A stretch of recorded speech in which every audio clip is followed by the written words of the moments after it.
और बीजेपी की basic strategy थी कि ये अदानी का जो मामला है इसकी कोई चर्चा ना हो, इसका कोई डिस्कशन ना हो, ये दब जाए। होम मिनिस्टर ने डायरेक्टली सबके सामने जो उनका माइंडसेट है वो सबके सामने उन्होंने दिखा दिया। सारे एमपी शांति से पार्लियामेंट हाउस जा रहे थे। पार्लियामेंट हाउस के सीढ़ियों पे बीजेपी के एमपी लकड़ियां लिए हमारे सामने खड़े होते हैं, हमें अंदर नहीं जाने देते हैं। बात हुई पार्लियामेंट से कुछ दिन पहले अदानी जी का वो यूएस में केस आया और पूरे टाइम बीजेपी ने उस पर डिस्कशन रोकने की कोशिश की। और बीजेपी की बेसिक स्ट्रैटेजी थी कि ये अदानी का जो मामला है इसकी कोई चर्चा ना हो, इसका कोई डिस्कशन ना हो, ये दब जाए। और शुरुआत में इन्होंने ये फुल टाइम इनका काम था, कभी कुछ डिस्ट्रैक्शन करते हैं, कभी कुछ डिस्ट्रैक्शन करते हैं।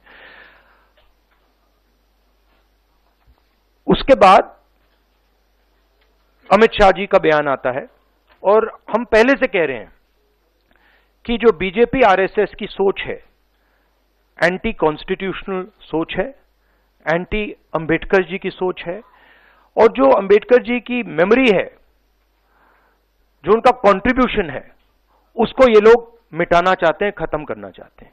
और डायरेक्टली इनके मंत्री ने, होम मिनिस्टर ने डायरेक्टली सबके सामने जो उनका माइंडसेट है वो सबके सामने उन्होंने दिखा दिया। हमने कहा कि अपॉलॉजी होनी चाहिए और उनको रिजाइन करना चाहिए, नहीं किया।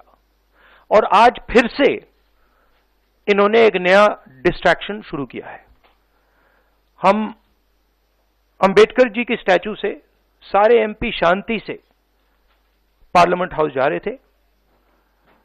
पार्लियामेंट हाउस के सीढ़ियों पे बीजेपी के एमपी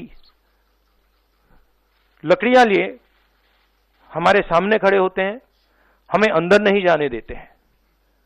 और उसके बाद अब ये थोड़ा सा अपना फिर से डिस्ट्रैक्शन करने की कोशिश कर रहे हैं। रियलिटी ये है, इन्होंने अंबेडकर जी का अपमान किया है, उसकी अपॉलॉजी होनी चाहिए और रिजाइन करना चाहिए होम मिनिस्टर को।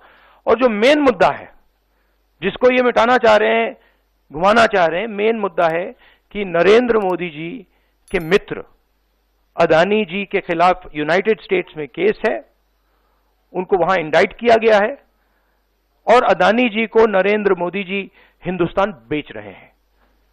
यह मेन मुद्दा है और इसकी डिस्कशन ये लोग नहीं चाहते हैं। Thank you.